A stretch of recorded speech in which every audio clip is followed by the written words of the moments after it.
Dès demain, midi, et pour 15 jours au moins, nos déplacements seront très fortement réduits.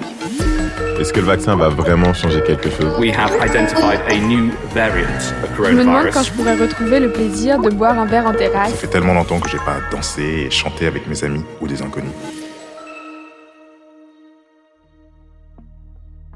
Bienvenue dans Dès demain, le podcast de l'École normale supérieure qui questionne la jeunesse sur les crises que nous traversons et sur le monde que nous voulons pour demain.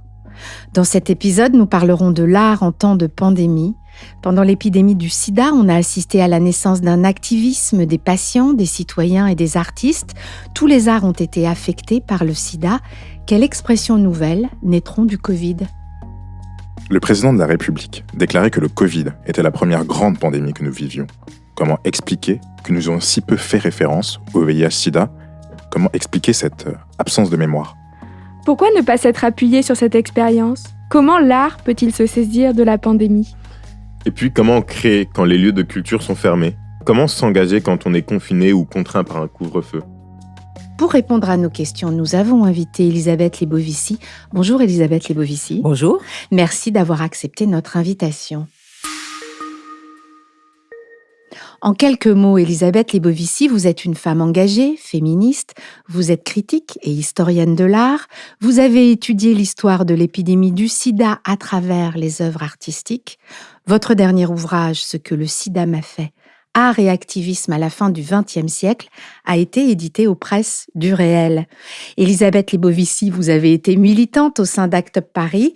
Les problématiques liées à la sexualité, au genre et au féminisme nourrissent votre travail d'historienne de l'art. Elisabeth Lebovici, vous avez traversé l'épidémie du sida. Est-ce que cela résonne avec celle que nous vivons aujourd'hui ? Évidemment. Ça a résonné d'abord par la négative, puisqu'effectivement, la première chose que Macron a dit, c'était que c'était la première grande épidémie que nous vivions tous. Alors évidemment, ça a fait bing dans ma tête. Enfin, ça a fait bing dans la tête de tout le monde, effectivement. Et on va parler de ça, d'ailleurs. Oui. Qu'est-ce que la mémoire du VIH-Sida peut faire? Alors, j'aimerais d'abord dire que c'est pas seulement la mémoire, parce que l'épidémie n'est pas finie. Moi, je vois quand même ce qu'on a vécu depuis un an comme une série de ce qu'on appelle des double binds, c'est-à-dire des injonctions paradoxales qui n'arrêtent pas de se manifester. Et d'ailleurs, en ce qui concerne le VIH-Sida, cette injonction paradoxale, elle est arrivée tout de suite, puisque dans le conseil scientifique qui a été nommé par Emmanuel Macron, il y a effectivement des personnes de la communauté sida, Françoise Barré-Sinoussi, Delfrécy, etc., etc. Un peu partout, il y a eu comme ça un appel aux personnes qui étaient engagées dans ce qu'on appelle la communauté sida, mais d'abord, ça n'a pas créé une communauté corona, et ça, c'est une chose dont on va parler peut-être beaucoup.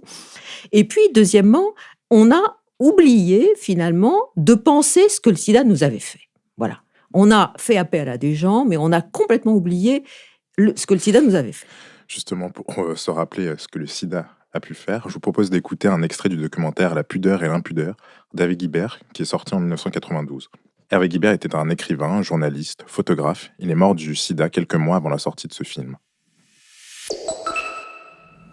Le processus de détérioration amorcé dans mon sang par le sida se poursuit de jour en jour.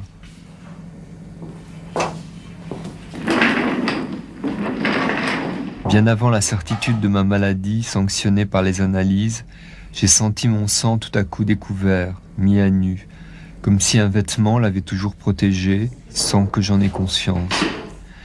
Il me fallait vivre désormais avec ce sang dénudé, exposé, à toute heure, dans les transports publics, dans la rue quand je marche, toujours guetté par une flèche qui me vise à chaque instant. Est-ce que ça se voit dans les yeux ?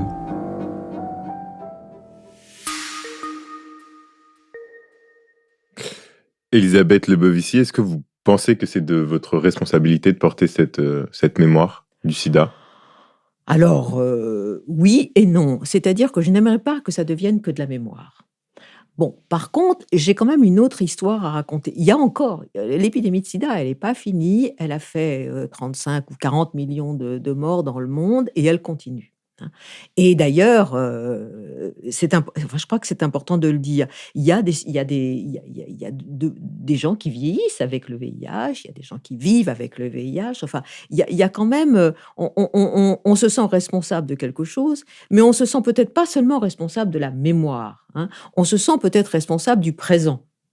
C'est ça que je voulais dire, hein. C'est-à-dire faire œuvre de mémoire juste pour se souvenir. Alors bien sûr, il y a quelque chose qui m'a complètement poussée à écrire. C'est-à-dire que je me sentais très seule. Et je sais que j'ai écrit ce livre parce que je me sentais très seule, parce que je n'avais plus personne avec qui partager cette mémoire dont vous parlez.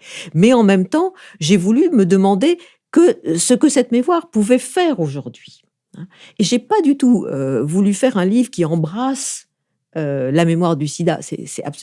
Mon livre est plein de trous, il est plein d'absences, il est effiloché, c'est un tissu complètement effiloché, parce que je me suis aperçue qu'on ne pouvait pas, moi je me sentais pas du tout capable, en tout cas, d'écrire sur le sida, sur l'art et le sida. Mais c'est ce moment assez fragile entre mémoire et histoire.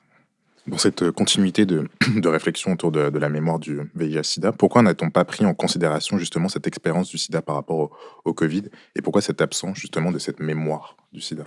C'est très intéressant. Je crois qu'effectivement, il y a toujours cette question de la table rase qui revient, comme si les choses arrivaient et qu'on oubliait l'expérience, qu'on oubliait les expériences. Parce que ce qu'on a oublié, effectivement, je crois, dans cette comparaison qu'on n'a pas faite ou qu'on a pu faire entre le VIH-Sida et le Covid, c'est l'expérience. L'expérience des communautés, l'expérience de l'activisme, l'expérience des gens qui, vous parliez de patients tout à l'heure, qui ont refusé de s'appeler patients et qui ont décidé de se mettre en cause activement, de vivre avec le VIH et ne pas mourir avec le VIH. Et toute cette expérience-là, je crois qu'on l'a complètement oubliée. On a préféré finalement se réfugier dans quelque chose qui était commun et qui est commun à toutes les épidémies. C'est trouver des victimes coupables, et 2, la peur.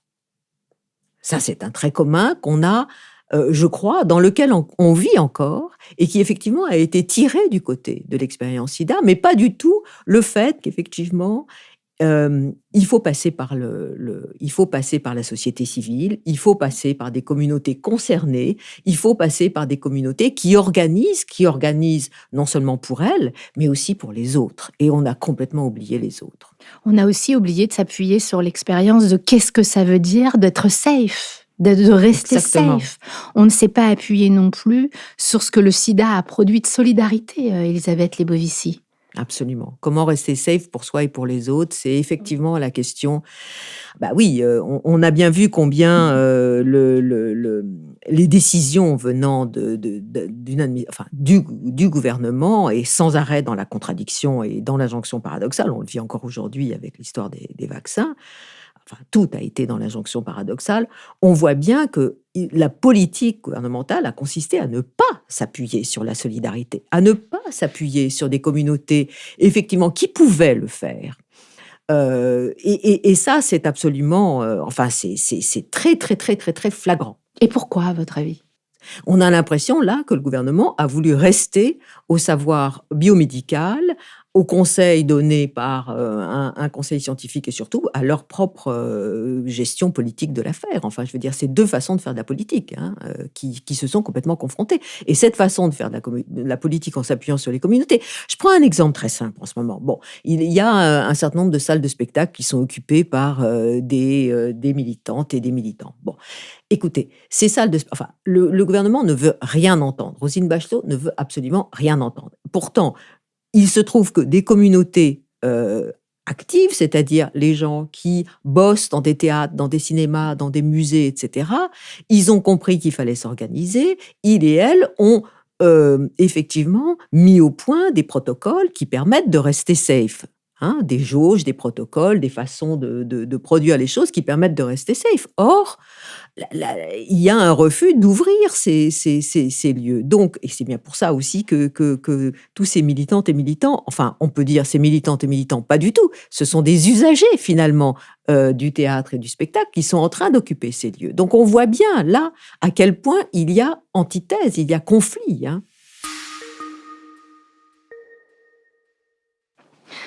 Comme vous l'avez dit, avec le sida, pour la première fois, les malades ont pris la parole. Ils ont remis en question le pouvoir médical et ces mouvements ont également permis de rendre visible et de donner une voix à des minorités. Finalement, les pandémies, tout comme l'art, n'auraient-elles pas la capacité de mettre en lumière ce que nous ne voyons pas, mais surtout ce que nous ne voulons pas voir? Moi, ce que j'ai voulu essayer de montrer dans mon livre, c'est comment, à un certain moment, les arts visuels en particulier, mais les arts en général, ont versé du côté ont été des techniques, des technologies qui ont pu être utiles pour la lutte contre le sida et pour l'activisme contre le sida. Ce qui m'a paru très intéressant dans ce que j'ai regardé, ce dans quoi je me suis un petit peu enfouie dans l'histoire du VIH-Sida et des arts, c'est effectivement à quel point les arts ont été utiles pour montrer des choses qui n'étaient pas vues. Pourquoi ? Parce qu'il y avait une représentation très, très, très univoque. Aujourd'hui, il n'y en a même pas de représentation du coronavirus. Mais au début supposé de l'épidémie de sida, celle que l'histoire canonique a fabriquée, en tout cas, 81, il y a les médias, qu'est-ce qu'ils montrent ? La télévision française, la télévision américaine, les magazines, les journaux, etc., ils montrent des gens en train de crever. Monstrueux, des monstres en train de crever. Bon. Alors, évidemment, il y a un moment où, comme les patients, les personnes concernées veulent complètement changer le mode de représentation. Et donc, ils se servent finalement de certaines production artistique pour pouvoir changer ces formulations. C'était très intéressant au début des années 80, ce qui m'a paru une conjonction très intéressante. Alors il faudrait voir comment aujourd'hui ça pourrait se manifester. C'est qu'il y avait il y avait plein d'artistes, des jeunes artistes, des vieux artistes, qui essayaient de se pencher de reproduire l'image, des images médiatiques, c'est-à-dire de s'approprier des images médiatiques et de les démonter, de démonter le système des médias, la façon dont les images étaient construites, de déconstruire, on dirait aujourd'hui. Et donc, cette façon d'utiliser les images médiatiques, de les approprier et de les démonter, a été directement versée à la lutte contre le sida. C'est-à-dire que, vous voyez, il fallait cette conjonction entre des méthodes, des moyens de production, des moyens de réflexion, des moyens de déconstruction et effectivement l'activisme pour que ce soit directement versé. C'était une technologie, ça devenait des espèces de technologies très utiles. Alors aujourd'hui, ça c'est un autre problème. Bon, on va pouvoir en parler. Justement, où sont les malades du Covid, qui sont justement les grands absents de cette crise, et comment expliquer l'invisibilité des malades, mais aussi de la maladie du SARS-CoV-2 ? Alors ça, c'est incroyable. C'est vrai que c'est un cran plus loin. Et je pense parce que les débuts supposés, je dis toujours supposés, de l'épidémie du sida, ceux qui ont été médiatisés et canonisés comme tels, effectivement, c'est tout de suite un certain nombre de pratiques qui sont désignées coupables-victimes. Vous savez, cette fameuse histoire des 4 H, les haïtiens, les homosexuels, les hémophiles et les héroïnomanes. Tout d'un coup, on transforme des pratiques en personnes. Michel Foucault nous a bien montré cette transformation des pratiques en personnes. Bon.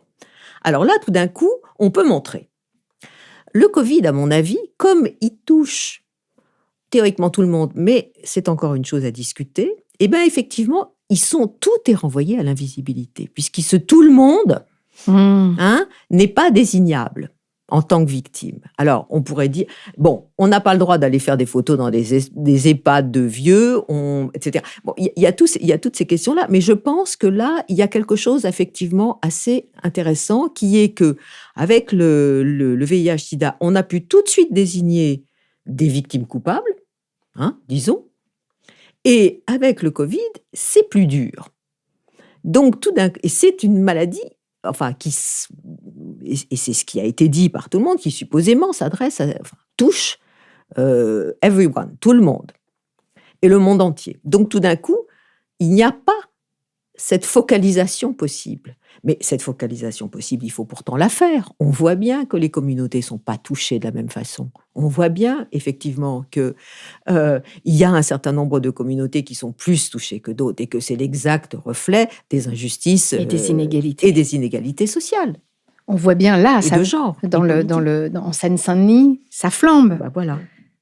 Il y a d'ailleurs aujourd'hui des études qui sont en train d'être mises en place et qui montrent bien. On voit bien que, par exemple, au Brésil, les autochtones sont plus touchés, que les communautés noires anglaises sont plus touchées, etc., etc. Que la sensibilité Covid, c'est quelque chose qui reflète les inégalités politiques, sociales, de genre, de race, etc., etc. Et c'est pas pour rien, toute cette bataille aujourd'hui contre les islamo-gauchistes à l'univers. Enfin, je veux dire, pour moi, c'est complètement lié. Pourquoi expliquer ? Parce que, justement, la sociologie, l'étude de l'intersectionnalité, l'étude des questions postcoloniales, décoloniales, l'étude des questions de genre, etc., etc. Bon, et effectivement, le concept d'intersectionnalité permettrait de nous faire comprendre, effectivement, quelles sont les communautés qui sont le plus touchées par la crise du Covid. Je ne veux pas être parano, mais moi, je vois ça comme un truc qu'on a lancé, effectivement, à la vindicte publique. Peut-être d'ailleurs comme certains pays, certaines nations lançaient à la vindicte publique ces communautés, ces 4H dont on parlait. On va maintenant parler d'Audre Lorde, poétesse noire, féministe, lesbienne. Audre Lorde n'a cessé de combattre dans sa vie et à travers ses textes le racisme, le sexisme, l'homophobie et toute forme d'injustice sociale. Pour elle, la poésie n'est pas un luxe mais une nécessité vitale et le départ de toute action. Audre Lorde est née à Harlem, fille d'immigrés des Caraïbes. Elle refuse d'être réduite au silence toute sa vie. Elle a encouragé les femmes à transformer le silence en parole et en acte. Cela me rappelle le fameux slogan d'Act Up, « Silence est égal mort » qui ornait ma chambre il y a encore quelques mois. Quels sont les mots qui vous manquent encore ? Qu'avez-vous besoin de dire ? Quelles sont les tyrannies que vous avalez jour après jour et que vous essayez de faire vôtres jusqu'à vous en rendre malade, jusqu'à en crever, en silence encore ? Peut-être que pour certains d'entre vous, ici, aujourd'hui, je suis le visage d'une de vos peurs, parce que je suis noire, parce que je suis lesbienne, parce que je suis moi, une poète, guerrière, noire, qui fait son boulot, venue vous demander « Et vous, est-ce que vous faites le vôtre ?» Le fait que nous soyons ici, ensemble, et que je prononce ces paroles est une tentative de briser le silence et de construire des ponts entre nos différences, car ce ne sont pas nos différences qui nous immobilisent, c'est le silence. Et tant de silences doivent être brisés.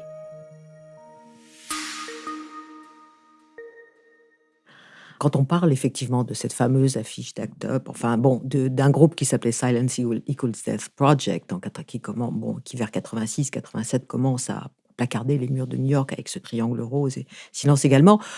Moi, j'ai toujours vu la source de ce silence également dans le discours d'Audre Lorde, quand elle parle de son cancer, en disant « Mon silence ne m'a pas sauvé, votre silence ne vous sauvera pas ». À un congrès d'écrivaines lesbiennes à la fin des années 70. C'est un texte absolument, à mon avis, primordial pour comprendre le rapport au silence. Parce que c'est vrai, les gens crèvent du silence. Le silence, ça tue. Est-ce qu'alors on peut considérer qu'une des missions premières de l'art, ce serait pas justement de briser ce silence ? Évidemment, si. Regardez, moi, il y a un truc quand même, il y a une ligne quand même entre l'activisme de la lutte contre le sida, et puis Black Lives Matter d'un côté, et puis Occupy Wall Street de l'autre, et puis aujourd'hui, l'école heureuse.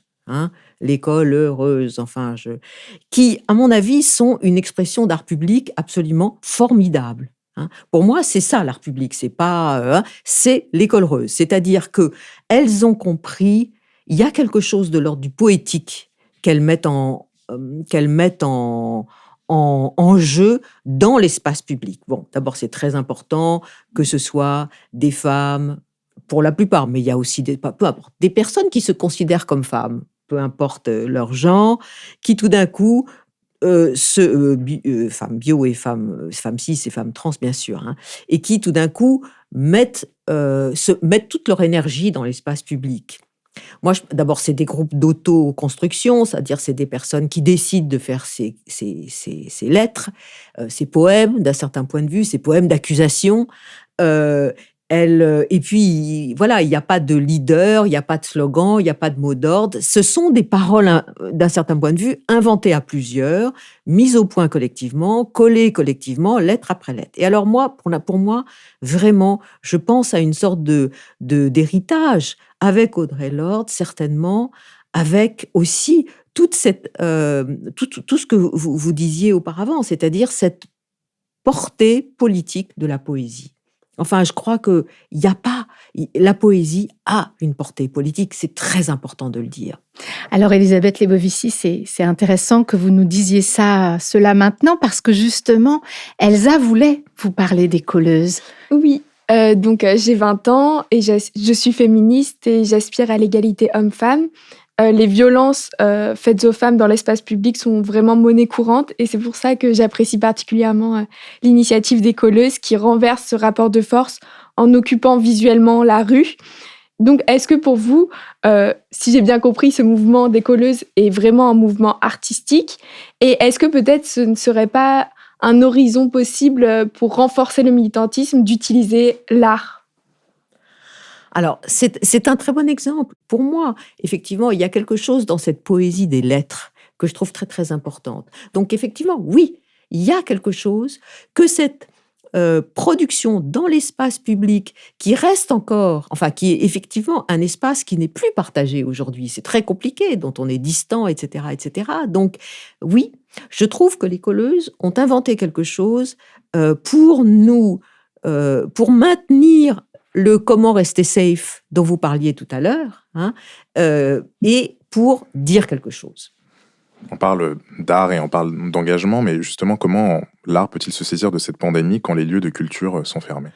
Mais c'est effectivement, vous êtes en train de faire aussi une injonction paradoxale. Hein, c'est effectivement très compliqué. Bon, alors il y a toujours, il y a quand même ce qui nous nourrit toutes et tous, c'est-à-dire les réseaux sociaux, Instagram, tout ce que vous voulez.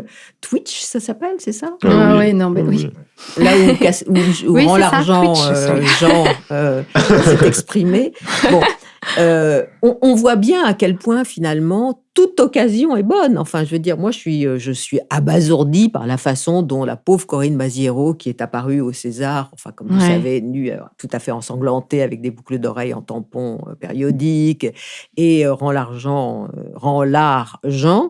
peut se faire agonir d'injures aujourd'hui par une certaine presse et par la ministre de la Culture. Au contraire, enfin, je veux dire, voilà, on voit comment il y a effectivement le retour d'un certain désespoir, alors là, complètement général de la part des artistes qui effectivement se saisissent de toute occasion, mais c'est bien sûr très compliqué et très paradoxal. Amadou, sur l'art et les centres et les lieux, la distance sociale, tu avais une question. Oui, l'art se nourrit beaucoup de rencontres d'ailleurs. À l'heure des aéroports fermés, des distances de sécurité, comment est-ce que les artistes peuvent continuer à produire en recherche, parce que l'ENS est une école orientée vers la recherche. On parle souvent d'une décennie perdue. Est-ce que vous pensez que que l'épidémie du Covid, c'est une année perdue pour la création artistique ? Non, je ne crois pas du tout. Je crois que les personnes qui pensent, qui font de la poésie, qui pratiquent l'art, etc., sont quand même au travail et qu'il y a effectivement tout un travail qui se manifeste. Moi, ce que je trouve intéressant, c'est que effectivement, de toute façon, c'est une épidémie à long terme. Il va falloir vivre avec le Covid, avec la distance physique, hein, parce que j'aime pas dire distance sociale. C'est pas une distance sociale, c'est une distance physique qu'on a par rapport aux autres. On n'a peut-être pas de distance sociale en ce moment. Comment on peut ? Est-ce que effectivement les gens s'arrêtent de penser, s'arrêtent de créer, s'arrêtent de produire ? Non, mais il va va falloir aussi qu'ils produisent autrement. Et je crois quand même, si vous voulez, que c'est le moment aussi de repenser complètement cette espèce de politique complètement délirante, hein, de la tournée, du voyage, de l'exposition itinérante, de ces grandes expos, hein, auxquelles il fallait se rendre absolument pour être soi-disant au courant. Moi, j'espère que ça va complètement repenser la façon de pratiquer les choses. Une des choses les plus intéressantes que j'ai faites ces derniers temps, je vous parle très personnellement, j'ai une collègue et amie qui s'appelle Natacha Petressine-Bachelès, qui s'est retrouvée directrice culturelle de la Cité des Arts à Paris. Vous savez, la Cité des Arts à Paris, il y a plein d'artistes. Alors, elle organise des visites en ce moment dans les ateliers de ces artistes. Il y a des artistes du monde entier qui sont là. Hein. Aucun critique jusqu'ici ne s'y rendait. Aucune critique ne s'y rendait. C'est-à-dire il y avait des gens qui venaient de partout, qui avaient des ateliers, et personne n'y allait jamais. Parce que c'est plus facile d'aller, effectivement, à la Biennale de Dakar, pour le mieux, sans se préoccuper des personnes qui pourraient être autour de nous. Donc, voilà. Et donc, je me suis rendue à l'invitation de Natacha, à la Cité des Arts, et c'est vrai que j'ai fait des rencontres extraordinaires. Donc, il y a aussi tout un tissu, une communauté, finalement, qui peut aussi se former et fonctionner de façon peut-être moins injuste qu'aujourd'hui. Ok, on y va. Bonjour,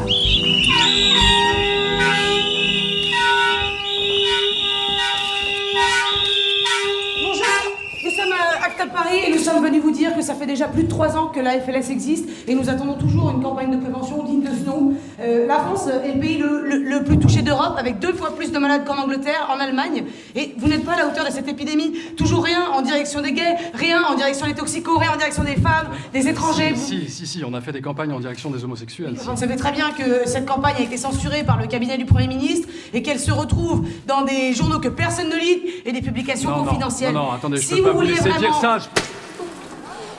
Elisabeth Lebovici, vous avez été engagée à ACT UP Paris. Moi, le 13 juin dernier, j'ai pu me rendre place de la République à Paris en hommage à Adama Traoré. On était près de 80 000 personnes. En tant que Noir en France, ça a vraiment été un soulagement de voir la mesure de l'engagement que les violences policières pouvaient susciter. J'ai eu pendant très longtemps une impression de solitude, et finalement, avec ces manifestations, je me suis rendu compte que mes questionnements, c'était ceux de toute une génération. Est-ce que vous reconnaissez dans ces mouvements de lutte raciale, dans ces mouvements de lutte policière, des similarités avec les luttes qui sont les vôtres? Oui, j'y étais d'ailleurs. Hein. Ah, je ne vous ai pas vu. Il y avait beaucoup Il y avait de monde. beaucoup de monde. Ouais, et ça s'est quand même mal terminé. Hein. Ah, c'est mal terminé. Ça s'est vraiment mal terminé et franchement, c'était pas bien. Il y a eu des jets de gaz lacrymogène. Ouais. J'ai un ami qui a été mis en garde à vue pendant 60 heures. Pour quel motif? Aucun. Voilà. Je vois bien aussi, ce qui m'a complètement bouleversée, je dois dire, dans cette manifestation et dans les autres qu'il y a eu, c'est qu'il n'y a pas seulement des communautés noires qui viennent, il y a aussi des communautés qui se considèrent comme... c'est tout à fait intersectionnel. Hein, il y a aussi des communautés trans, des communautés queer, blanches ou noires. Tout d'un coup, il y a cette intersectionnalité qui fonctionne dans une jeune génération, et je la crois. Comme on dit, je vous crois. Amadou, encore une question? L'année 2020 a aussi été marquée par la loi sécurité globale qui vise à interdire la diffusion des images de forces de l'ordre. Est-ce que, selon vous, cette mesure va entraver l'engagement? Ah oui, ça c'est sûr, bien sûr. L'engagement des personnes, certainement pas, mais effectivement. Alors, vous savez, il y a aussi, je voulais aussi parler d'un groupe artistique qui peut vous intéresser et qui me semble très très intéressant, qui s'appelle Forensic Architecture, parce que ça a un rapport avec Adama Traoré. Donc Forensic Architecture, leur travail consiste à prouver, à apporter des preuves dans des tribunaux pour appuyer la plainte de personnes ou de communautés minorisées. Donc Forensic Architecture, en tant qu'agence, a reconstitué le parcours. Hein, ça a été publié dans Le Monde, je crois, ce film. Donc ils ont refait le film du parcours d'Adama Traoré cette journée où il a été tué. Et moi, je crois beaucoup qu'effectivement, ça a un rapport avec la loi en ce moment. Et effectivement, je pense quand même qu'il y a un certain nombre d'artistes qui sont activistes parce qu'ils produisent ce type d'image, ce type de discours, hein, celui de la reconstitution. Ils font ça de façon extraordinairement sophistiquée.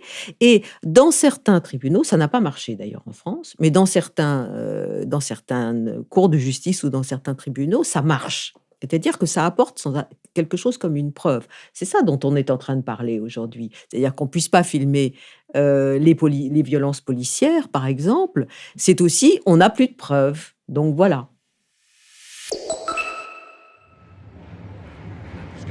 C'est plus que nécessaire. Cette chose très particulière de partager un moment artistique, des œuvres en commun et avec la présence des artistes, c'est quelque chose d'irremplaçable en fait.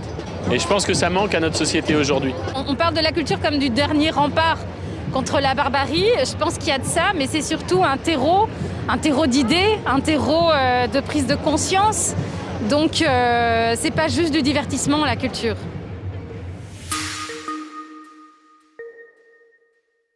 Elisabeth Lebovici, c'était un extrait de la manifestation contre la fermeture donc, des lieux de culture qui s'est déroulée place de la République à Paris le 4 mars dernier, 4 mars 2021. Canris. Ouais, en plus de mes études de médecine, je suis étudiant en cinéma, je suis aussi réalisateur. Je ne peux plus aller dans les salles de cinéma pour voir des films, je ne peux plus aller au musée, les écoles d'art sont fermées. Comment se nourrir quand les lieux de culture ont été considérés comme non essentiels ?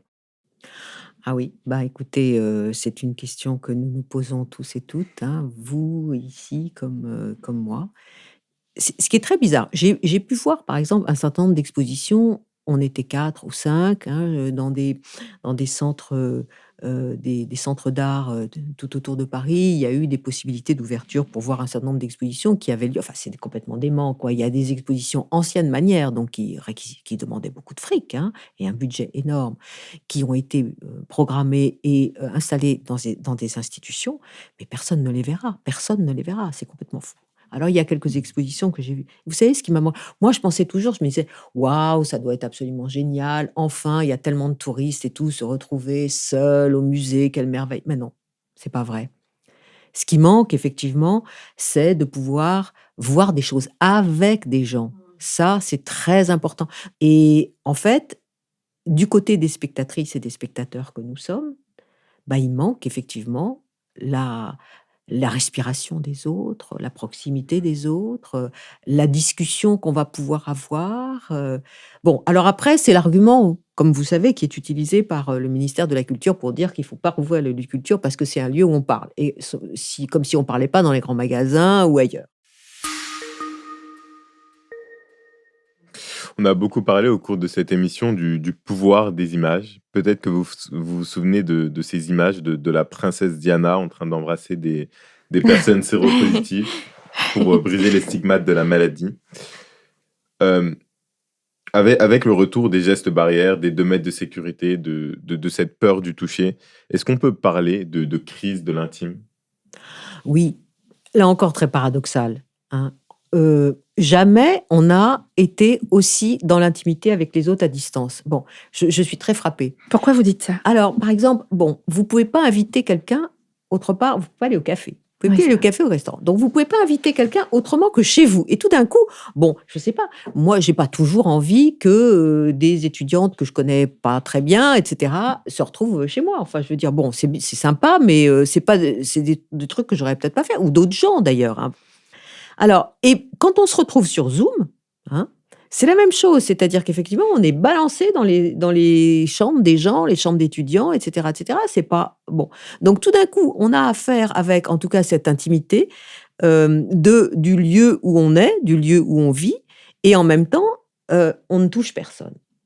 C'est assez intéressant. Alors, c'est pour ça que j'ai élaboré tout un truc. J'ai vu un film, là, il y a 2 jours, j'ai revu un film qui s'appelle L'homme à la valise de Chantal Akerman sur Cinétech. Et en fait, c'est l'histoire de quelqu'un qui rentre. Et en fait, elle a proposé son appartement à un Américain, un mec qui est là et qui occupe l'appartement. Et donc, en fait, tout le film, c'est mettre en place des outils pour ne jamais se croiser. être à distance, ne jamais se croiser. Jamais, jamais, jamais. Rien échanger, ne pas se croiser. Donc, bon. Alors, elle fait tout un truc et tout d'un coup, elle se retrouve coincée dans une chambre qui devient complètement tentaculaire où tous les outils du cinéma sont réunis. Et donc, elle se fait un film, en fait. C'est-à-dire que tout d'un coup, j'ai l'impression que c'est notre intimité, notre chez nous, ou si on a, et quand on n'a pas de chez nous, c'est bien pire, qui se saisit de nous. Comme les plantes vertes avaient du pouvoir sur nous, comme si le micro qui est là avait du pouvoir sur nous, comme si tout d'un coup c'était les lieux qui nous investissaient et que nous on était sans pouvoir sur les lieux. Qui nous avalaient. Voilà, qui nous avalaient. Moi j'ai senti ça, moi je sens ça en ce moment. Voilà. Si vous aviez 20 ans, comme moi aujourd'hui, comment et pour quelle cause vous engageriez-vous ? Alors, il va sortir un livre magnifique, la traduction française d'un livre magnifique d'un théoricien queer américain qui s'appelait José Esteban Munoz, queer marron, comme il dit, américain, José Esteban Munoz, qui s'appelle Queer Utopia, Cruising, ça s'appelle... En français, je ne sais plus, mais ça s'appelle Cruising Utopia, draguer l'utopie. C'est un livre qui, je crois, donne beaucoup de miettes d'utopie ou de miettes empiriques d'utopie dont on peut se saisir aujourd'hui. Je pense que c'est vachement bien. Qu'est-ce que je pourrais vous dire d'autre ? Il y a en ce moment, alors voilà, ouvert au Centre Pompidou, personne n'ira. Une exposition absolument formidable qui a été organisée par Zahia Rahmani, qui est une historienne de l'art et une écrivaine, qui a produit une espèce, ça s'appelle Sismographie des luttes. Et en fait, c'est une projection de diapositives, mais c'est aussi, enfin, une projection d'un PowerPoint, mais c'est aussi un site internet qui essaye de montrer toutes les revues diasporiques qui existent depuis les années 1800. La première revue culturelle diasporique qui a existé au monde, c'est une revue haïtienne, L'Abeille d'Haïti, et qui remonte, je crois, jusqu'aux années 2000, non, jusqu'en 1989. Et donc, comment, finalement, la culture, la revue culturelle, est un outil politique permettant d'exister dans le monde. Elsa Amadou Kendriss, est-ce que ça vous donne de l'horizon, cette rencontre avec Elisabeth Lebovici ? Ça vous donne un peu d'horizon, des petites graines d'utopie, des petites bulles ? C'est très difficile, en fait, d'avoir des perspectives. Et après, nous, on est quand même un peu privilégiés, mais c'est vrai que c'est très dur de voir ce qui va devenir... bon, là, on parle de l'art, ce qui va devenir de l'art... dans le monde d'après, si tant est qu'il y a un monde d'après, on n'est même pas sûr en fait qu'il y a un monde d'après. Et c'est vrai que quand on voit ce qui se passe depuis un an, moi je me dis on peine quand même à faire quelque chose de cette crise. En fait, on reste toujours dans cet état un peu de tétanie. De sidération. De sidération. Et donc voilà, tout ça c'est assez difficile Effectivement, je pense qu'il nous faudrait un peu plus d'utopie, mais la question c'est où chercher cette utopie ? Parce que, en fait, et je pense que c'est peut-être l'un des drames de cette pandémie, c'est que tout le monde est touché, tout le monde est triste, en fait. Et donc, c'est difficile de trouver des espaces. Là où le sida, il y avait justement les espaces communautaires qui se créaient, on pouvait rencontrer des gens. Là, vu qu'on ne rencontre plus personne, c'est difficile, justement, de redémarrer quelque chose.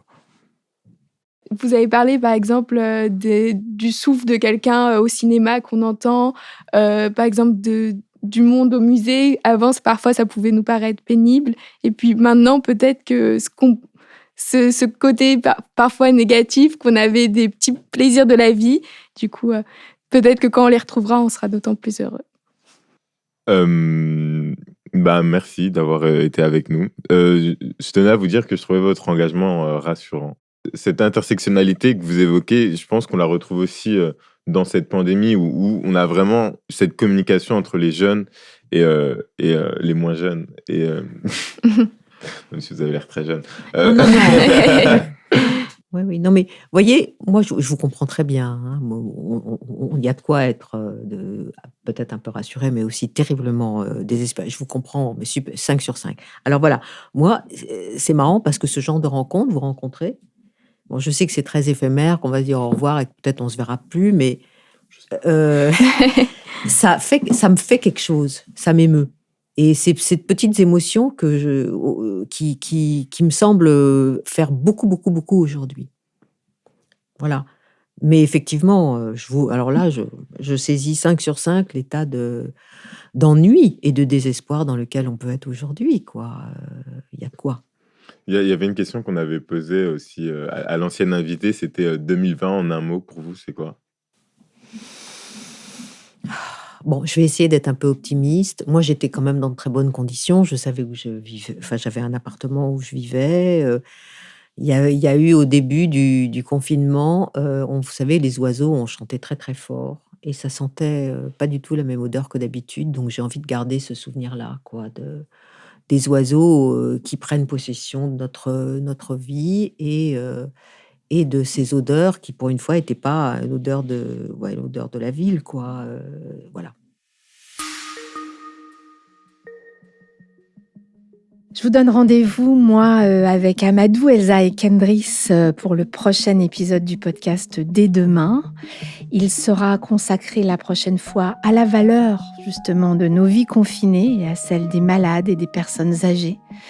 Et nous nous demanderons comment vivre notre jeunesse masquée avec Marie Gaille, directrice de recherche en philosophie au CNRS. Dès demain est un podcast proposé par l'École normale supérieure et produit par Bababam. Il est écrit et présenté par Zoé Varier, accompagné de Amadou Nbaye, Elsa Touretz et Kendris Legentil.